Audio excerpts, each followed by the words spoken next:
The last time all 3 of my children were under my roof, they smiled like strangers and left like thieves.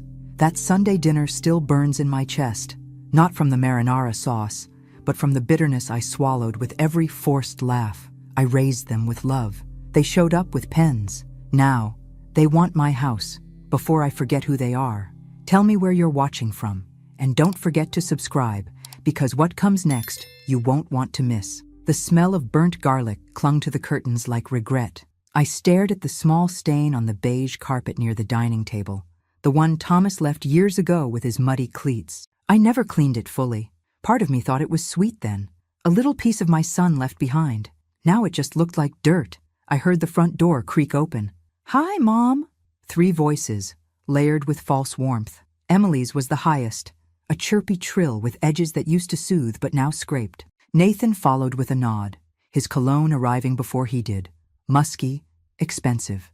And Thomas, the youngest, came last, like always. Sunglasses indoors, smiling too wide. "I made your favorite," I said, forcing my voice into something hopeful. "Spaghetti and meatballs? Homemade marinara?" I looked into their eyes. None of them remembered that. None of them cared. We sat. The wooden chairs groaned beneath us, old joints echoing mine. I served them each a plate, hands trembling just a little. Maybe from the pot, maybe not. "So," Emily began, dabbing her mouth with a cloth napkin she brought herself. "We've been talking, and we think it's time we, made some plans." Nathan cleared his throat. "For the future, for your security, for your peace of mind," Thomas added, flashing that damn grin. My fork paused halfway to my mouth. "What kind of plans?" Emily reached into her purse. That purse, the red one with the gold buckle I gave her last Christmas. She didn't even remember. She slid a folder across the table. Cream-colored. Too formal. Too final. "It's just a simple transfer," she said. "We spoke to someone. If you sign the house over to us now, it'll make things easier. For you. For all of us," Nathan added, staring directly at me, eyes colder than I remembered. Thomas leaned forward, elbows on the table, unbothered. Just in case, before things get confusing. "You've been forgetting things lately, haven't you?" My stomach dropped. There it was. The line, the dig, the knife behind the smile. I laughed. It cracked. "So I'm losing it now, am I?" "No one said that," Emily rushed. "But we just want to be prepared." "For when you don't remember who we are," Thomas said, grinning. He thought he was being funny. He didn't notice my hand shaking beneath the table. Silence. The room was too warm. The sauce too acidic. My throat burned. I stared at the folder, the pen resting on top like a loaded gun. "You think I'm that far gone?" I whispered. Nathan sighed. "We're trying to help. By taking my house." Emily flinched. "Mom, I buried your father in this house," I snapped. "I changed your diapers on that couch. I held you all when you had fevers, fought off monsters you imagined under your beds. This house isn't just wood and brick. It's my whole life." More silence. This time, tight and sharp. Thomas stood. "Let's not make this dramatic, okay? You've always said you didn't want to be a burden." That word. Burden. My fork dropped, hit the plate like thunder. I looked at all 3 of them. My children. My blood. And I saw strangers with keys in their pockets and dollar signs in their eyes. "I'm not signing anything," I said. Nathan stood too. "You will, eventually." Emily's eyes darted toward him. "Nathan," he cut her off. "She will. She just needs time." I didn't speak. I couldn't. My throat had closed. They left an hour later, barely touched their food, didn't even pretend to say, "Love you," at the door. The house was quiet again. Too quiet. I sank into the chair, the one with the tiny tear on the armrest, the one I used to rock them in when they couldn't sleep. I sat there for a long time, staring at the folder they left behind. The pen was still there. I picked it up. I snapped it in half. And that's when I knew. They weren't just trying to take my house. They were trying to erase me. And I wasn't going to let them.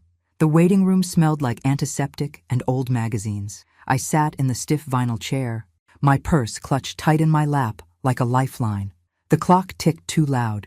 My name, Margaret Hill, was called by a young nurse who didn't look old enough to drive, let alone deliver the kind of news I was bracing for. I smiled anyway. That's what women like me do. Smile. Stay calm. Make it easier for everyone else. Inside the doctor's office, the walls were an uninspired beige, the kind that makes you feel small, like wallpaper in a forgotten motel. I focused on a framed photo of a mountain range, a poor attempt at comfort. The doctor, Dr. Keating, shuffled in with a file and eyes too soft for the words I knew were coming. He sat. He cleared his throat. "It's early signs, Margaret. Mild cognitive impairment, possibly the beginning stages of Alzheimer's. It hit like ice water, not a slap, colder than that, slower, like drowning without thrashing." I tried to speak but felt my tongue stick to the roof of my mouth. Finally, I managed, "I've just been misplacing words, names. That happens with age." "It does," he said gently, "but combined with the test results, it suggests a pattern." A pattern. That word, like I was becoming a statistic. I looked down at my hands, my wedding ring still there, even though Henry was not. My fingers had started to look like my mother's, thinner, lined. I wondered if she felt this way when she started forgetting my birthday. Is it definite? It's not definitive, not yet, but I'd recommend we begin monitoring. Maybe look into legal preparations while your cognition is still strong. Legal preparations. I felt like I was being quietly escorted out of my own life. He handed me a pamphlet. I didn't read the title, just tucked it into my purse like a shameful receipt. As I stood to leave, I noticed something through the sliver of the open door. A movement. I took a step closer, squinting. Thomas, my youngest, the one who used to cry when I left for work. He was outside the door, standing with his back against the wall, his face half hidden behind his phone. I froze. He wasn't supposed to be here. He didn't notice me. Or maybe he did and didn't care. He was scrolling, laughing at something, standing outside the room where I was just told my mind might be dissolving. I stepped out. "Thomas?" He startled, looked up, just a second too late to make it look natural. "Oh, hey," he said, stuffing the phone into his jacket. "I was just, wanted to check in, see how it went." "How did you know I was here?" He hesitated. "Emily mentioned it." I felt my chest tighten. That wasn't true. I hadn't told any of them. I didn't want to worry them. Or maybe I didn't want to give them ammunition. "I didn't think you'd be interested," I said. His face changed then, just for a flash, like he'd realized I wasn't quite as gone as he hoped. "I'm always interested, Mom," he said smoothly. "We just want what's best for you." That phrase again. I walked past him without answering, the pamphlet in my purse rustling like a whisper. When we got to the car, he offered to drive. "No," I said. He tried to insist. I said no. My voice had an edge he wasn't used to. He backed off. I got into the driver's seat and locked the doors before he could say anything else. The ride home was silent, just the humming of old tires on cracked pavement. I thought of how he used to ask me to sing along to the radio. Now he sat in the passenger seat, checking his phone, probably texting his siblings. By the time I pulled into the driveway, something had shifted inside me. They weren't circling me like worried children. They were vultures, and I realized something chilling. They weren't waiting for me to lose my mind. They were hoping I would. As he got out of the car and mumbled a goodbye, I stayed behind. I watched him walk away, tall and careless, the same boy I once held through a fever, now grown into a man I didn't recognize. I sat there gripping the steering wheel, and in that moment I knew this wasn't about care. It wasn't about love. It was about control, and they weren't going to get it, not without a fight. I found the documents by accident. I wasn't snooping. I was looking for the blue envelope, the one where I kept the last birthday card Henry gave me. I hadn't read it in a while, and that day I needed to. I needed his voice in my head again. The soft way he used to call me Mags, how he always added those ridiculous little hearts in his handwriting like a teenager. Instead, I found a folder tucked behind my file cabinet drawer, one of those old metal ones that sticks halfway open and always pinches your fingers if you're not careful. This folder was new, too new, sharp corners, no dust. When I opened it, my stomach dropped. Legal papers, property transfer forms, a copy of the deed to my house, my name, my signature. Except I didn't remember signing them. The room felt smaller, hotter. I sat down hard on the edge of the bed, papers spilling onto the quilt. I stared at the signature. It looked like mine, but not quite. The curve of the M was too neat. The tail of the G didn't loop the way I always looped it. It wasn't mine, and I knew it. They had forged my name. All three of them had access to my files, my mail. All three had watched me for months, treating me like I was already fading. and now they were erasing me, one line at a time. I grabbed the phone. My hands shook so badly I almost dropped it twice before I found Emily's name. I called. She didn't pick up. I didn't bother with Thomas. I called Nathan. He answered on the third ring. "Hey, Mom." My voice came out tighter than I meant. "What is this? The deed transfer? Who did this?" A pause. Just one heartbeat too long. "What are you talking about?" "You know exactly what I'm talking about. Look, we were trying to help. It's just a precaution. You've been forgetting things. We didn't want anything to happen legally if what? Nathan? If I become useless? If I forget your names? That's not what I said. It's what you meant." He sighed. "We'll talk about it later, okay?" "No, we'll talk about it now." "Mom." I hung up. I couldn't feel my hands, just heat in my chest, in my face, behind my eyes. I pressed both palms to the sides of my head, like I could physically hold my brain together. A forged signature, a theft in slow motion. They were trying to make me disappear before I was even gone. I spent the rest of the day moving through the house like a ghost. My steps echoed. Every photograph felt like a lie. That picture of Thomas at age 7, grinning with chocolate on his face. He used to cry when I left the room. Now he was conspiring with his siblings to take what was mine. I sat down in Henry's old recliner. The leather was cracked, the armrest molded to his shape. I ran my hand along the seam. The hum of the fridge in the kitchen was the only sound in the house. And for the first time in my life, I felt afraid of my own children. I didn't sleep that night. Every creak in the house felt like betrayal. Every shadow a reminder that I wasn't safe in the place I built with my own 2 hands. At dawn, I made coffee. Black, bitter, the way Henry liked it. I went back to the file cabinet and took every legal paper I had. The mortgage, the insurance, the will from 20 years ago. I sat at the kitchen table and read each one, line by line, like a woman searching for her own name in a world that was erasing her. And I made a decision. If they wanted war, I'd give them one. But I wouldn't scream. I wouldn't beg.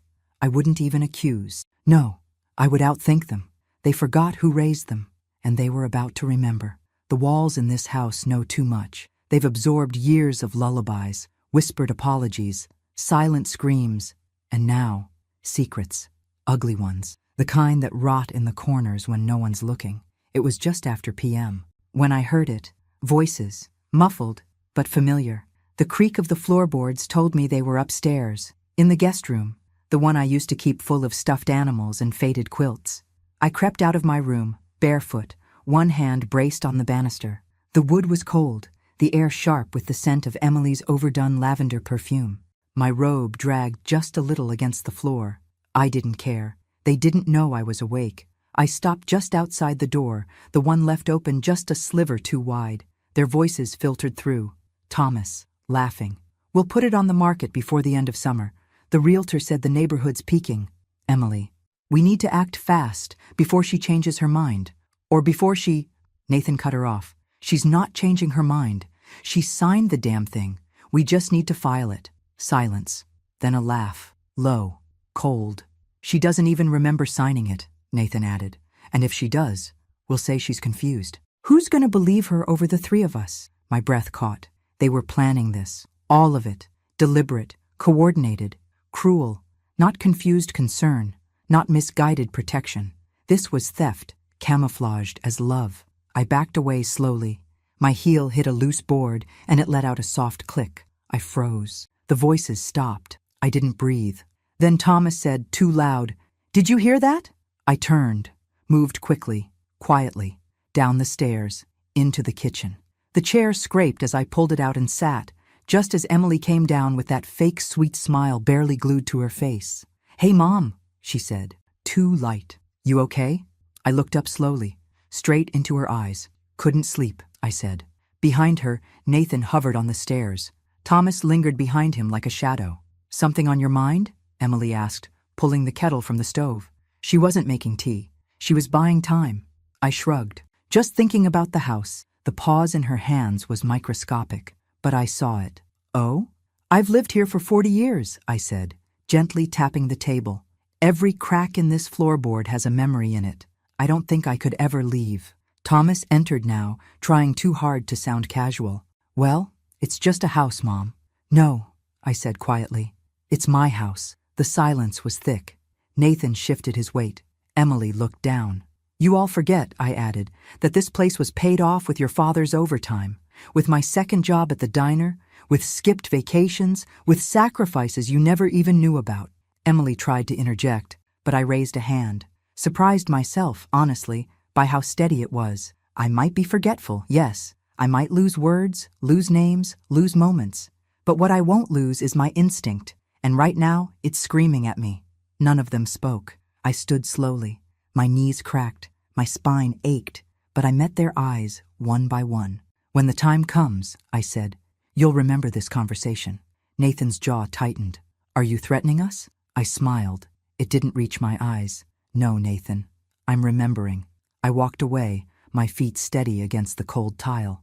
They had tried to hide their betrayal behind closed doors, but they forgot something vital. This is still my house, and it hears everything.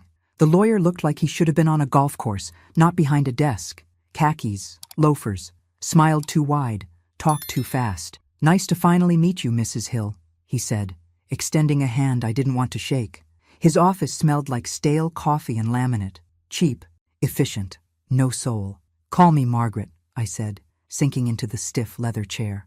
My bones were tired, but not weak. He glanced at the file in front of him, then at me. I understand you're here about some confusion regarding property transfers? Something like that. He smiled again, but this time it faltered. I wasn't here for small talk. I'd also like to revisit any assets from my father's estate, I added.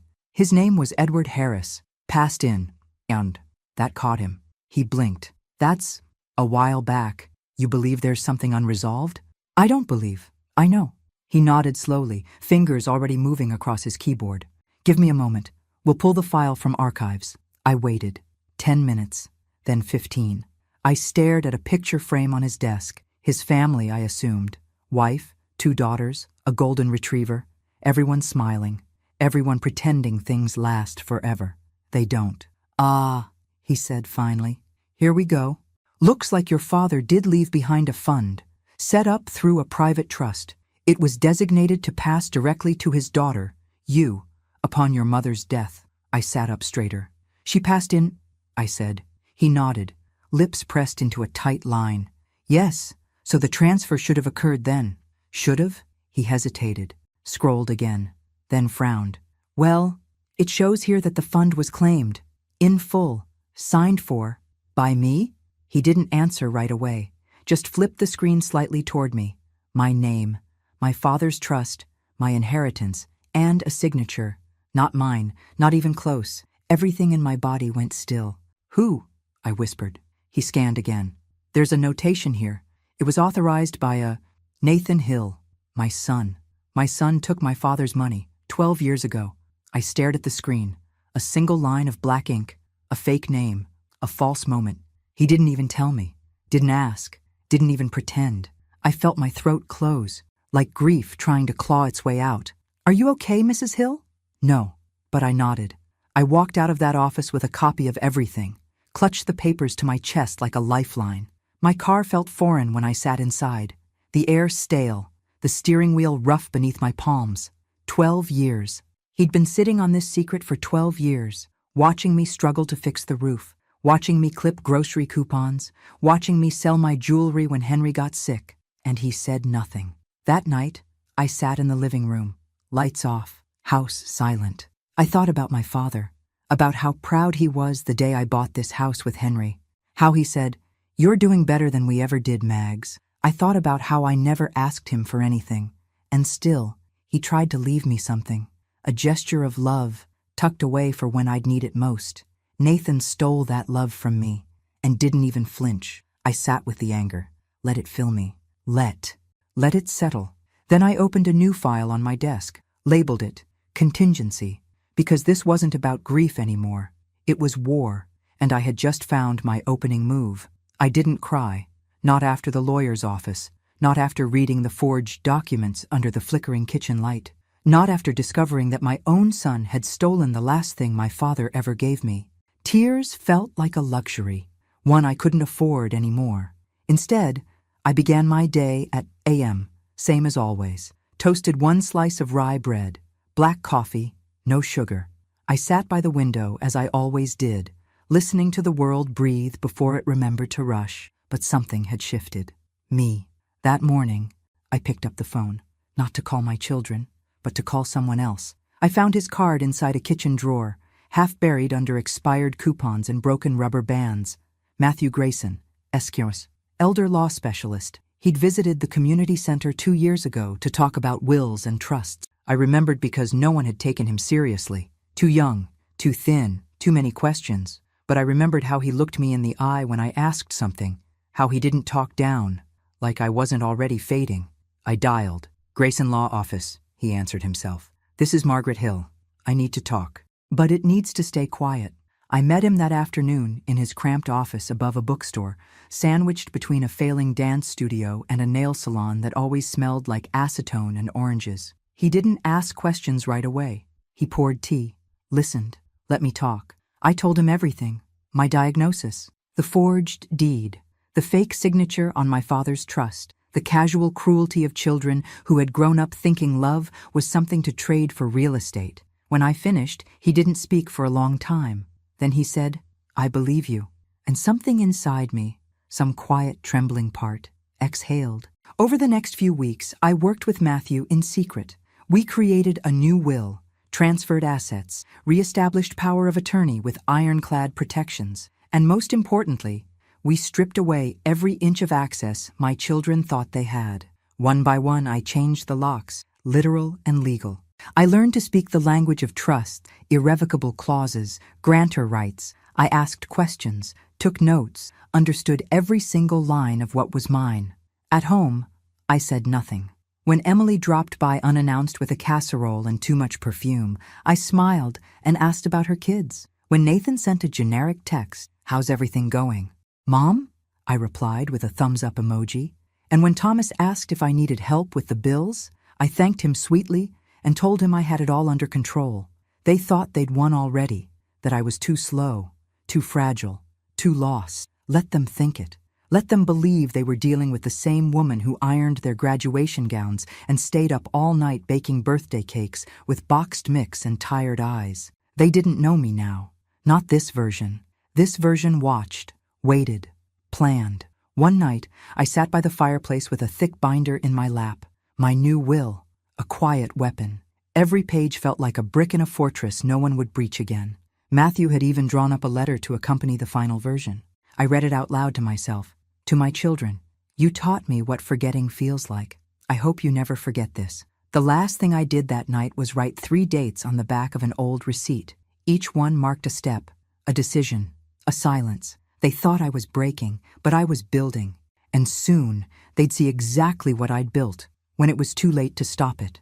I sat alone in the garage that night, cross-legged on a crate, the old heater humming softly behind me. Boxes were stacked to the ceiling. Memories packed away in cardboard, labeled in Henry's handwriting. Ex-Mass, Emily's art, mags, old work files. Dust floated in the slant of the overhead light like time suspended mid-air. I pulled down the heaviest box. Mags, old work files. Inside, my life before I was just mom. Old business cards, worn notebooks, laminated name tags from the law office I worked at before the kids were born. Back when I had a corner desk and a window and an inbox with my name typed neatly on the label. I had forgotten how much I had given up, not lost, given, willingly, for them. The garage door groaned as wind pushed against it. A branch scratched the siding. I didn't flinch. I kept reading. Letters I wrote to Henry when he was stationed overseas. A rejection letter from Columbia Law. I had kept it like a scar. A silent reminder. And buried under a folder of tax returns was a small photo, one I hadn't seen in years. Emily in her first dance recital, Nathan with a baseball trophy too big for his little arms, Thomas asleep on my chest, sticky with ice cream. I stared at it for a long time. Then I stood and walked into the kitchen, laid it gently on the table. Next to it, I placed my last heating bill, because it was me who paid that, not them. It was me who worked doubles when Henry got laid off in... It was me who pawned her engagement ring to pay for Nathan's braces. It was me who skipped every vacation for a decade so Emily could go to art school in New York and never once came home for Thanksgiving after. It was me who let Thomas move back in for just a few months after college, and he stayed 2 years without paying rent. I remembered every sacrifice, and not once did they say thank you. When Henry got sick, I didn't ask them for help, not because I didn't need it, but because they were already too busy, too distant, too comfortable letting me carry the weight alone. I cooked, bathed, and held him through every coughing fit, every fall. Every day he forgot his own name, but remembered mine with trembling lips. And after he died, they didn't even stay through the full week. Nathan had a conference. Emily had a gallery opening. Thomas didn't even show. They only remembered me when a lawyer called. Now they hovered like flies around a wound, waiting for me to rot. But I wasn't done. Not yet. I went upstairs, opened my closet, pulled out the brown leather journal I had kept hidden since. Inside were records, receipts, journals of every loan I gave them, every unpaid promise, every missed visit, each one dated and detailed. I wasn't keeping score back then, but now I needed the full picture, because when people rewrite your story, the only way to survive is to make sure your truth is louder than their fiction. I flipped to a blank page and wrote, "They think I forgot. I remember everything." The pen shook, but not from weakness, from rage, from clarity, from a fire I thought had died with Henry, but had only gone quiet for a time. The next morning, I got dressed in my Sunday best. Pearls, hair curled, lipstick like armor. I wasn't going to church, I was going to war, and this time, I wouldn't be the one kneeling. The courthouse smelled like dust and bureaucracy, ink, old wood, and quiet resentment. I sat across from Matthew Grayson in a narrow hallway with flickering lights and water stains on the ceiling tiles. He slid a thick folder across the bench toward me. "This," he said softly, "is everything. New will, trust established, durable power of attorney, living directive, you're protected." I ran my fingers over the folder. Smooth, heavy, final. I swallowed hard. "Will they know?" "Eventually," he said. "But not today." "Good. Today wasn't for them." Matthew stood and straightened his tie. "You ready to file?" I looked up at him, then nodded. I was ready the moment they tried to erase me. Back home, I pulled into the driveway and just sat in the car for a while. The house looked the same, but I didn't. There was something sharper in my reflection in the rearview mirror, a squareness to my jaw, an unfamiliar stillness in my eyes, not soft, not sad, just resolved. Inside, I made tea, chamomile. I added honey, not for sweetness, but for steadiness. The house was quiet, a rare moment of calm, but I wasn't naive enough to think it would last. The phone rang just after noon. Thomas. I let it ring once, twice, then answered. "Hi, Mom." Cheerful, too cheerful. "What do you need, Thomas?" A pause. He laughed. "What makes you think I need something?" "Because you always do." "I was just checking in. Wanted to see how you were feeling." "Fine," I said. "Busy." "Oh, yeah? With what?" He didn't mean it. It wasn't curiosity. It was surveillance. "I've been learning," I said, "about trusts and estate law and how easy it is for someone to commit fraud." Silence. Then, "Is this about the papers?" "Mom, no," I said, voice flat. "This is about me and the fact that you forgot I was still here." He was quiet. Then, "We were just worried." "You weren't worried. You were waiting." I ended the call. The next day, I met Matthew again, this time in his office where we finalized everything. He double-checked the filings, confirmed the security of the trust, every asset now locked down, redirected, and irreversible. My house? No longer in my children's reach. The bank accounts? Protected by layered authorizations they'd never break. My legacy? Now written in stone. On the walk back to my car, I passed a bookstore and stopped in front of the display window. A memoir sat on the shelf. The Silent Women Speak Loudest. I almost laughed. Back home, I stood in the living room and looked around. At the photos, the couch where Thomas used to nap, the fireplace where Emily would hang stockings, the kitchen where Nathan spilled orange juice and cried over college rejection letters. And then I looked at the folder in my hands. Not just paper and ink, but armor. They thought I was weak. They thought memory loss made me disposable. But I remembered something they didn't. I built this family. I held it together. And now I was setting it free. Not for them. For me. It started with cinnamon. The scent drifted through the house like memory. Warm, Sweet, familiar. I hadn't made my apple cobbler in years, not since before Henry got sick, but tonight it was back on the menu. I set the table with my best dishes, the wedding china, white with tiny gold vines along the rim, the set we only used on holidays, and once on the night Henry told me he was dying. Tonight, I would use it for something else. Justice. I lit candles, folded napkins.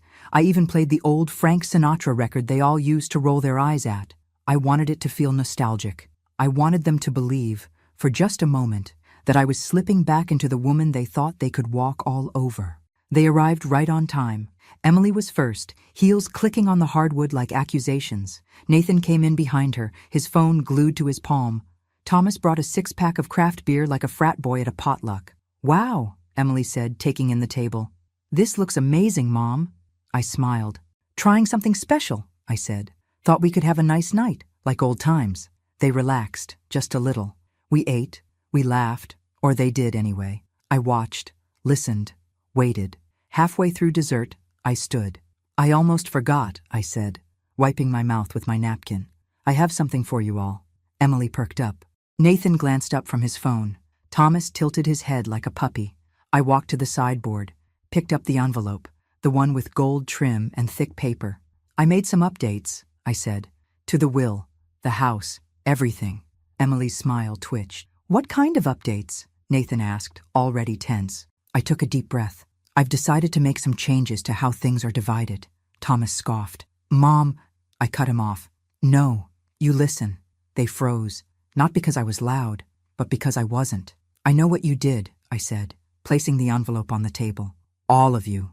Their eyes darted to each other, a silent ping-pong of guilt. "I know about the forged documents, about the trust my father left me that Nathan cashed out behind my back. I know about the lawyer you visited, the conversations you thought I didn't hear, the plans you made for this house." Emily's mouth opened, then closed. Nathan's jaw clenched. Thomas stared at his plate. "I may forget names, dates, sometimes why I walk into a room, but I will never forget this." Silence. I slid the envelope across the table. Inside is the updated will. Everything has been placed into a trust, irrevocable, ironclad. My house is no longer yours to fight over. Thomas looked up. "What the hell, Mom? What the hell?" I repeated, voice low. "You forged my name, Thomas. You tried to steal from me." He stood. "You're paranoid." I stood too, calm. "Then sue me," Emily whispered. "Mom, you're being dramatic." "No," I said. "For the first time in decades, I'm being clear." I turned to Nathan. "And you? You stole money meant to protect me, money my father left for me, and you kept it through all the years I struggled, through Dad's illness, through every sacrifice I made. You never once came forward." His face was pale.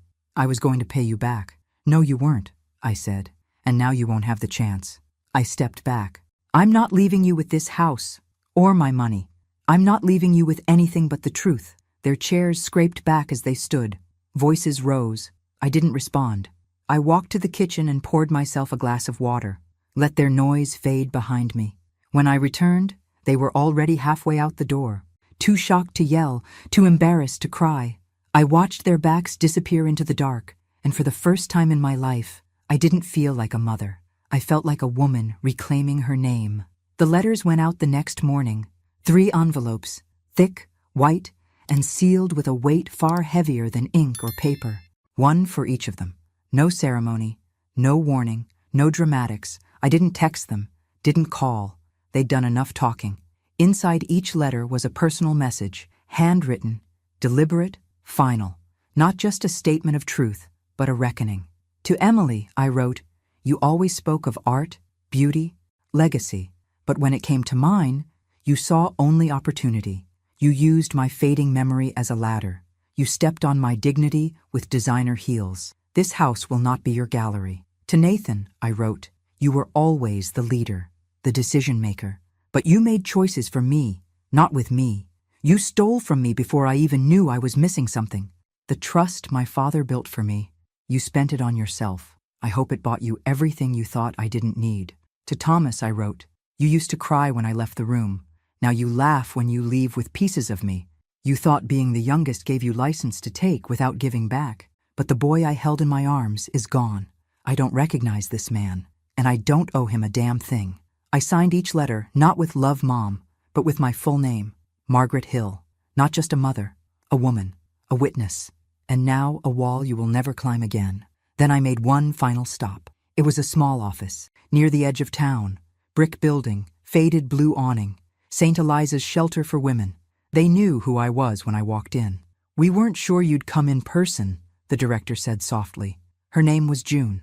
Wore glasses, no makeup, hands calloused from work. Not luxury. "I wanted to," I said. She gestured for me to sit. "You've done something extraordinary, Mrs. Hill." I shook my head. "No, I'm just correcting a mistake I almost made."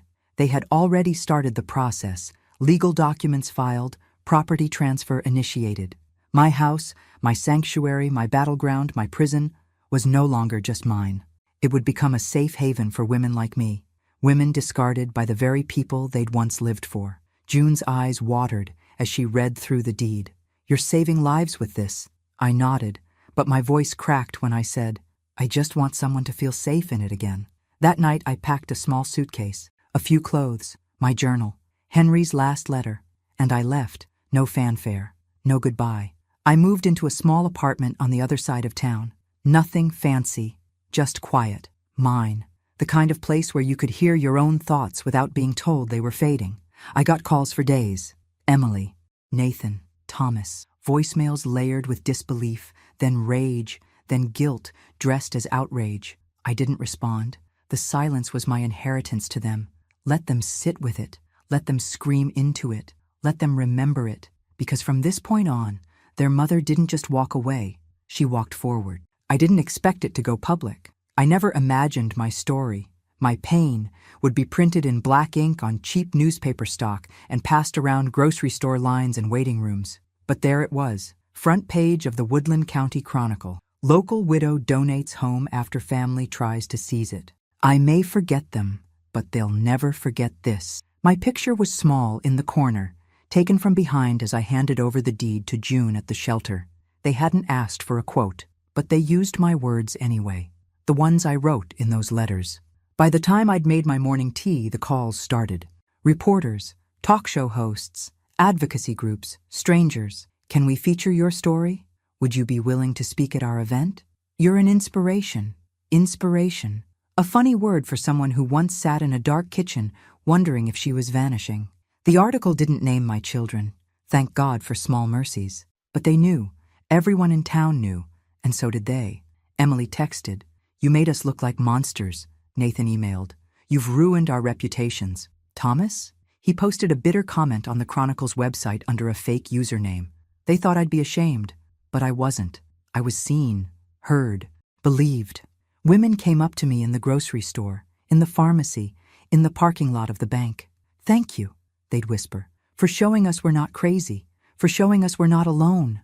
One woman, maybe late 60s, touched my hand as we reached for the same can of soup. She looked me in the eye and said, "They called me forgetful too, but I remembered enough to lock my bank account before my son drained it." We smiled, and it was enough. The shelter sent updates weekly, photos, stories, progress. The front room, my old living room, was now a reading space.